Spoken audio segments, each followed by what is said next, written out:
teman-teman sampai sudah penjuru gimana kabarnya? Semoga nonton saya paling utama jangan lupa bahagia. Ya ini merupakan Motorist Talk, yaitu podcast kita bahas otomotif ya, semua yang berbau otomotif lah pokoknya. Saya hari ini lagi bawa Citroen E-C3, jadi merupakan dia singkatnya ini merupakan mobil konversinya C3 menjadi E-C3 ya. Itu akan video lainnya.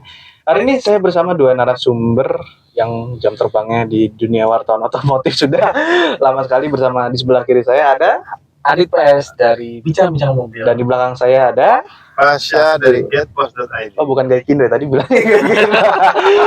Oke. Melihat industri otomotif sekarang ya. Kayaknya apakah EV dari China ini akan menguasai pasar EV? Mungkin nggak Indonesia, apa akan menguasai pasar EV di dunia, Om? Kalau menguasai pasar EV, jawabannya hampir pasti. Karena memang China itu investasi ke EV-nya sudah lama, dan ini bukan satu hari dua hari ya. Mereka udah dari 2010-an. Saya lupa datanya, pernah baca, bahkan ada dukungan dari government. Jadi hulu hilirnya udah mereka pegang semua. Jadi dari si teknologi EV memang China ini paling matang. Bahkan merek-merek lain itu kita lihat di Toyota, Nissan, Honda, Volkswagen sampai menggandeng mitra lokal mereka untuk membuat EV. Nah, jadi bisa dibilang kalau ketika kita bilang China itu akan menguasai EV, jawabannya hampir pasti. Oke, kalau dari Pak Om Syakur sendiri, apakah mungkin Om Syakur ada opini pribadi? Setuju sekali ya teman-teman. Karena faktanya di Indonesia aja lah ya, per April itu pasar EV Indonesia tumbuh 39%. Nah, katakanlah 5 besarnya itu brand Cina semua. Ada BYD, ada Chery, ada Wuling, ada sih yang satu di luar brand Cina, VinFast gitu ya. Tapi katakanlah mayoritas di segmen EV Cina jawaranya. Jadi memang pasar EV memang Cina yang paling unggul dibandingkan brand-brand otomotif ya dari Amerika, dari Eropa. Cina lah yang jadi juaranya kalau kata penyanyi Dewi itu. Ya yang mana nih? Penyanyi mana? Juaranya ya ada lagu. Juaranya Dewi Lestari. Dewi Lestari ya. Berarti oke ya. Tadi itu kalau kata Om Adi itu hampir pasti, dan tadi ditambah dengan dukungan Pak Syakur tadi juga menyampaikan opininya. Berarti Jepang ini juga lagi ketar-ketir ya, Om. Maksudnya agak ketakutan menghadapi EV, mungkin serangan EV dari China. Sekarang gini ya, kuncinya adalah Cina menguasai EV, ya. Pertanyaannya, apakah EV akan menggantikan ICE seluruhnya? Itu yang masih diperdebatkan sama semua orang. Masih tanda tanya. Karena ya. Mungkin kita juga mesti bedahnya dalam gini. Kalau kita lihat begini, kenapa EV itu tiba-tiba secara global begitu melesat? Karena pasar China sendiri itu 40% dari pasar dunia. Atau 30% itu gede banget, dan pasar China itu gede sekali. Pasar China itu gede sekali dari pasar dunia. Sehingga kalau di sana itu EV-nya laku, sudah pasti di sini langsung membawa ke skala global. Pertanyaannya adalah apakah hal yang sama bisa terjadi di seluruh dunia, Eropa, Amerika? Karena kita lihat beberapa pabrikan Eropa, Volvo, Porsche, Audi, Mercedes, yang dulu 2 tahun lalu udah gak berani bilang kita akan fokus ke EV, tiba-tiba benar terbalik semua. Plug-in hybrid di push. Atau mungkin EV ini nggak terlalu menguntungkan mungkin ke depannya. Bisa terlalu menguntungkan, atau bisa memang, karena memang kalau saya sih melihatnya kembali lagi, tidak semua kebiasaan gaya hidup dan karakteristik konsumen itu bisa pakai EV. Iya, benar. Ada orang-orang yang tidak bisa. Ada wilayah-wilayah tertentu yang tidak bisa, karena kalau kita kan EV itu sangat tergantung kepada namanya infrastruktur. Kalau infrastrukturnya tidak bisa mengejar, ya susah. Kecuali di rumahnya punya, di kantornya punya, ya itu kena. Kira-kira kalau dari saya sih begitu. Jadi pertanyaan adalah, akan sebesar apakah segmen EV ini? Battery ya, BEV. Apakah 20%, apakah 30%, ataukah hanya 10%? Kita nggak tahu nih, karena di Iya. Indonesia sendiri baru 7% sekarang kan. Ya, itu angka juga Dan nggak gede, 7% kecil. karena gelondongan marketnya turun dari 1 juta ke 800. Jadi EV-nya besar. Kalau bahas 1 juta mungkin cuma berapa persen mungkin? Di bawah Iya. 2%. Nah mungkin itu pendapat dari Omarit cukup, mungkin cukup daging lah mungkin bahasa kasar ya. Cuma mungkin dari pendapatnya Om Syakur. Ya, jadi kalau kita ngobrol dengan beberapa dealer mobil yang jualan EV di Indonesia, memang pasar EV memang tumbuh ya, tapi hanya di kota-kota besar, terutama DKI Jakarta. Karena apa? Karena ditunjang oleh tadi yang Mas Adit bilang, infrastrukturnya yang sudah lengkap lah katakanlah gitu. Jadi dealer-dealer yang menjual mobil listrik itu sebenarnya juga menghadapi tantangan yang agak sedikit. Ternyata penjualannya hanya di kota-kota besar atau di DKI Jakarta. Ketika mereka mau memperbesar penjualan, nah mereka harus keluar kota selain DKI. Nah, tantangannya itu pertama image dari mobil listrik yang masih ada kegalauan, kerisauan masalah NCP range itu gitu kan. Infrastruktur charging yang lebih less kan dibanding Jakarta gitu kan. Terus kebiasaan yang ya memang kalau menurut saya itu EV itu kan bagian dari NEV ya. Iya, energy vehicle. Jadi memang kelompok-kelompok konsumen yang new yang lebih cocok atau lebih pas untuk mobil listrik ini, bro. Tapi ya kita tarik ulur ke tahun 2020 itu Hyundai, kalau saya ini bisa dikoreksi ya kalau saya salah ya. Kalau saya tidak salah tuh saya udah deh. Hyundai itu sebagai mungkin ya mobil listrik yang pertama masuk di Indonesia ya, kalau saya tidak salah itu waktu itu ada Ioniq biasa dulu kayak Ioniq 2020 Ioniq biasa diikuti dengan Kona itu Kona EV yang mahal itu benar nggak salah, dan akhirnya mereka continue lah sampai terakhir itu ada kemarin belum lama Ioniq 5N. Tapi masyarakat itu masih banyak yang ini sebelum brand Cina masuk ya jauh, ini 2020 saya belum jadi jurnalis, saya masih belum lulus SMA itu saya. Masih jadi manusia silver. Astagfirullahaladzim. Jadi nggak serius. Bener jadi bercanda di mobil.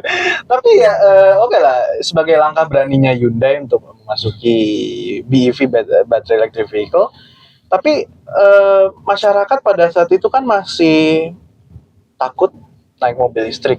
Wah ini banjir, kesetrum nggak nih? Wah ini kalau amit-amit saya keluar kota nih, baterainya, saya ngecasnya di mana nih kalau baterainya habis?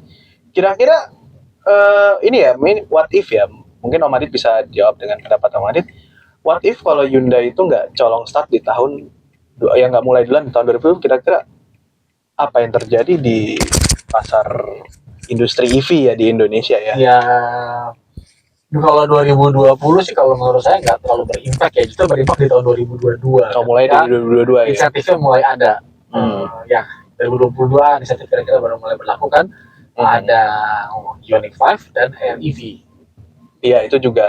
Iya benar sih. Terus terang, saya juga kurang ingat ya. Apa sih titik ini ya nih? Poinnya, tiba-tiba bisa orang rame beli EV. Iya, kan? itu dia yang. Tapi bisa jadi karena waktu itu langsung ada bebas ganjil genap. Oke, itu cukup meringankan. Langsung PKB 0% ya. Ya. Iya, gitu. Akhirnya gitu. Saya lupa deh. Terus ribuan itu kan. Jadi itu di situ yang langsung orang langsung tertarik sama mobil EV. Nah berikutnya langsung gelombangnya BYD kan. Iya, langsung tsunami awal kan. Tsunami itu benar-benar awal MG Cherry duluan tapi enggak BYD yang tsunami. Jadi memang di situ karena kalau saya lihat sih dua faktornya memang ganjil genap dan operasional tadi itu gitu. Meskipun dari harder yang anti juga banyak ya, cuma ya noise lah tepatnya lebih ke noise lah, karena sekarang suka EV itu memang menarik sekali punya EV. Tapi untuk mobil ketiga Kalau keempat. mobil pertama, tar dulu deh. Iya. Repot karena EV itu pengalaman ya, kita mulai udah berkali-kali nyobain mobil EV, kita simulasikan dengan kehidupan sehari-hari yang cowboy ya, nggak mau mikir charging, Yang brutal lah pokoknya, Brutal, tempur di jalan lah pokoknya. Goetia adalah satu. Itu untuk aktivitas yang terukur, mengantar anak ke kantor, Ke pasar. pasar sehari cuma 20 kilo, kita tidak ada dadakan ya. Iya. Sampai rumah 3 hari charge.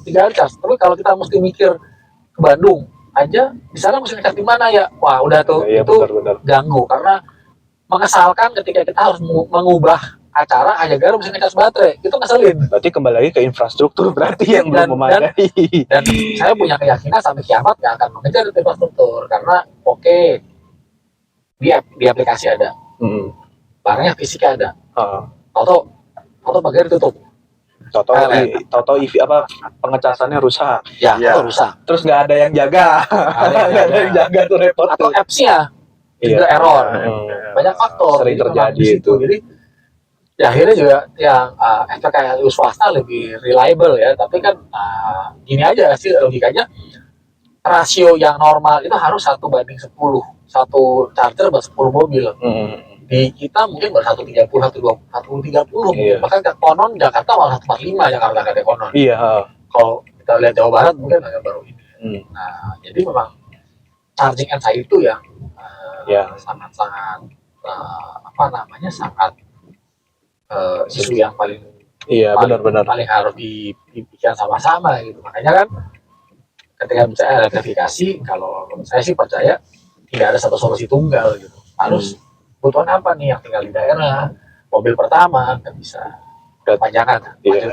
Kalau Om Cakur tanggapannya mungkin ada tanggapan yang lebih Iya. wah. Jadi memang kalau kita lihat di negara-negara yang sudah mature dengan EV gitu ya, terutama negara-negara Skandinavia kan. Nah, katakanlah konsep sukses mereka adalah tadi yang tadi tersinggung juga insentif. Nah, jadi selain insentif pajak, juga insentif bisa melalui kawasan ganjil genap, bisa melalui bus line, terus juga infrastruktur charging yang memadai lagi. Jadi memang variabel-variabel itu kalau memang EV di Indonesia mau lebih tinggi lagi penetrasinya, ya itu harus dipenuhi itu insentif, baik insentif berupa tarif maupun insentif di operasional sehari-hari, entah di kawasan ganjil genap, boleh melewati jalur busway, Taman mini kan boleh, taman mini boleh ya. Taman apalagi mini misalnya, ya. insentif lain yang mengencourage orang untuk Beralih. ke mobil listrik. Tapi meskipun kalau saya tetap berpendapat harusnya ya plug-in hybrid juga dapat yang serupa, minimal bukan dari pajak, Iya, tapi dari benar-benar. privilege itu, karena biar gimana kan dia fungsi baterainya cukup Iya, ada. cukup kuat lah. Dan bisa dipakai sehari-hari. Bahkan Iya. kita kemarin tuh Toyota RAV4 baru tuh meluncur itu 150 kilo EV Iya. mode-nya, Iya. Iya, harus 50 kilo. jadi udah Benar-benar. 150 kilo udah layak. Mungkin ya, ini kalau kita bahas EV nih, apakah kayak orang-orang zaman sekarang tuh kayaknya beli EV tuh antara mau FOMO kah? Atau kena godaan sales kah? Atau kira-kira, atau mungkin Om Adit dan Om Syakur punya pendapat sendiri kenapa orang-orang tuh mau membeli EV, sedangkan kalau kita melihat mindsetnya orang Indonesia tuh kalau beli mobil nih 3 tahun garansi habis, jual, beli lagi 3 tahun garansi habis, jual. 2020 FOMO, 2022 FOMO, 2024, 2025 udah ini saya ya. bilang udah tidak, udah justru orang yang rasional ya, Iya. rasional dan sudah menghitung betul gitu. Udah menghitung betul dan ada kebutuhan dalam artian gini, dia mau pakai berapa tahun. Meskipun tetap orang-orang ini masih yang disebut sebagai golongan early adapter juga, bukan warga kebanyakan gitu, bukan kaum mendak-mendik. Iya. Mereka bisa pengeluaran uang buat mobil listrik dan saya pikir sudah tahu resikonya gitu. Iya, benar. Tapi Tapi kalau dari gue sih ya kebetulan aktif di beberapa komunitas mobil, jadi beberapa kawan yang membeli mobil listrik itu, yang pertama variabelnya cost ownership-nya. Tentu lebih murah.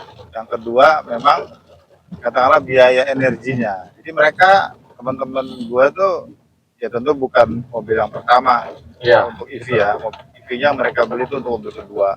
Nah mereka punya pembanding tuh dan akhirnya rasional isu yang masuk. Oh ternyata biaya energinya lebih murah kalau gua pakai mobil ICE-nya itu misalnya sebulan buat beli bensin 1 juta gitu kan. 2.000. Di mobil listrik yang dia beli itu cuma misalnya katakanlah kurang dari 500.000 gitu. Sepertiganya kok kayak gitu. Dan mereka happy benar gitu karena mereka mendapat atau merasakan benefitnya memiliki mobil listrik. Jadi ini bicara sebagai mobil kedua ya. Kalau mobil pertama tentu tadi Mas Adit bilang resikonya lebih tinggi lah. Tapi sebagai mobil kedua mereka sudah sangat nyaman. Tadi ownership-nya murah, biaya energinya murah, gitu. Pajaknya juga murah. Dan mereka betul-betul katakanlah dari teman-teman ya yang ngobrol gitu sampai saat ini mereka happy gitu dengan kepemilikan mobil listriknya. Tinggal memang bagaimana kelompok yang katakanlah yang ini nih bisa lebih bertumbuh lebih besar gitu.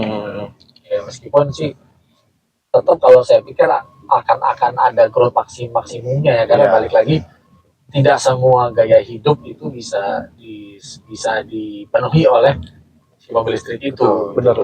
Ketika kerjaan lu sales mesti mobile nggak bisa. Iya benar. Karena hanya listrik kita yang bisa begini, satu di rumah kita punya AC charging wall. Ada punya charging wall dan activity kita rutin. Kita nggak pernah tiba-tiba dadakan ya. Gue pengen ke puncak hari ini, gue pengen ke Bandung hari ini gitu. Nah, jadi rutin. Hari ini semua kantor anak, ke rumah paling ambil sama teman-teman ibu-ibu anak gitu yang sehari 15 kilo, 20 kilo, sampai 30 kilo. Itu bisa satu. Atau kedua, orang yang dia punya driver. Dia sampai kantor tinggal, Pak, tolongnya Pak, charge di mana? Iya. Nah, itu bisa. Atau yang di kantornya juga ada charging. Iya. Itu bisa gitu. Tapi kalau ketika tidak effort sekali ya, bukan nggak bisa sih, bisa, tapi effort aja gitu. Jadi Indonesia ini belum siap untuk EV berarti ya kalau kayak sepertinya di seluruh dunia juga nggak akan siap infrastruktur itu gitu. Tapi minimal berapa persen itu sudah terpenuhi kan. Kayak kan logikanya gini aja ya, kalau ini kita bicara emisi yang dikeluarkan oleh mobil, kita nggak bicara well to wheel ya. Kita nggak bicara, kita bicara emisi yang keluar. Ya kalau dari ada 5.000 mobil, 100 mobil aja gitu, yang 20-nya EV kan lebih ramah lingkungan. 20-nya EV, 30-nya plug-in hybrid, 10-nya lagi hybrid. Biasa, emisinya bakal turun yang hilang kan? Iya, benar. Iya, jadi memang ya begitu. Dan mungkin pertanyaan terakhir saya ya, ini sih kayak lebih ke bukan lebih ya, pokoknya gini deh. Apakah Om Adit dan Om Syakur tertarik untuk membeli EV? Kalau begitu ada kesempatan beli mobil ketiga, EV. Oke, kalau Om Syakur? Saya idem. Jadi mobil kedua, ketiga tertarik. Ya. Jadi kalau kita bayangkan mobil ideal orang Indonesia tuh mungkin satu plug-in hybrid atau hybrid ya. Karena memang satu ya hal yang saya sangat suka dari yang namanya EV mode, baik dari hybrid maupun plug-in maupun EV, adalah ketika kita menunggu di parkiran. Kita nunggu jemput anak, atau kita nunggu di parkiran. EV mode itu enak banget, kita nggak sebel ya dari situ, tiba-tiba itu udah satu bar gitu. Atau knalpot ganggu orang gitu. Karena kalau kita nunggu di pinggir jalan di halte aja kita kesal banget, itu bau knalpot itu bau banget gitu. Lagi kalau berisik lagi. Setengahnya itu EV semua gitu kan, pasti kan cerahnya langit ini gitu ya. Isu lingkungan nih. Tapi kan ya hanya kita terbatas kepada emisi yang dikeluarkan oleh mobil. Karena kalau kita bicara PL-nya pun secara keseluruhan karena nggak lebih ramah lingkungan juga gitu. Itu debatnya panjang. Yang penting kan kita berkendara, kita nggak menghadirkan emisi mobil kita gitu. Tapi apakah hidrogen bisa jadi solusi hidrogen? Ya investasi untuk bikin HRS-nya berapa banyak gitu aja sih. Dan berarti nggak hidrogen itu ya, saya itu 2015 sudah mencoba Toyota Mirai di Jepang. 2015 saya masih SMP itu. Nah, 2016 ya, Toyota Mirai. Sampai sekarang udah 10 tahun gak ada perubahan juga, masih begitu aja. Belum maju berarti, belum Gak ada. bisa. Dan seperti itu hanya, jadi itu hanya bisa kalau IKN nih, Waduh. di set, mau set mobil harus hidrogen, itu bisa. Tapi kalau kita bisa Jakarta, tiba hidrogen, nah pakinya gimana? Iya sih, bener. Ada bener. Gitu. Kalau Om Syakur mungkin ada tanggapan tentang Ya, saya hidrogen pernah nyoba. Tadi Mas Adit saya pernah nyoba tuh mobil BMW hidrogen di Singapura. Yang ICE ya, tapi ya, Ya, bukan itu fuel cell kan? bukan. Tapi itu, iya, sampai sekarang kan roadmap-nya BMW sendiri ke mobil hidrogen juga nggak jelas. Jadi memang hidrogen ini masih, kalau kata anak zaman sekarang, masih utopia lah ya. Masih lebih banyak susahnya ketimbang di EV. Jadi kalau mobil hidrogen itu sih. Iya memang susah sih. Yang paling make sense memang EV. Itu paling make sense dan plug-in hybrid. paling masuk akal Jadi, untuk saat ini. dan ingat ya di China sendiri plug-in hybrid porsinya paling besar loh, bukan BEV loh. Tapi orang-orang kan yang di framing oleh kebanyakan, wah ini di Cina nih EV nih, wah merajalela di mana-mana. Kurang literasi gitu. Bener sih. Oke, mungkin ya podcastnya ya segitu dulu deh. Karena sudah setengah jam juga nih, jadi kita mau istirahat dulu. Jangan lupa like, comment, subscribe, share ke orang tercinta. Dan kalau informasi ini, bagi saya sih informasi ini sangat, yang saya rasa ini informasi yang nggak akan didapatkan dimanapun kayaknya deh ini. Karena kita berani ngomong apa ada. Karena berani ngomong apa ada ya. Oke, terima kasih untuk Om Adit bincang-bincang mobil dan Pak Syakur dari Getpos ID sudah menjadi narasumber saya hari ini. Keep respect and happy driving. Bye-bye. Bye.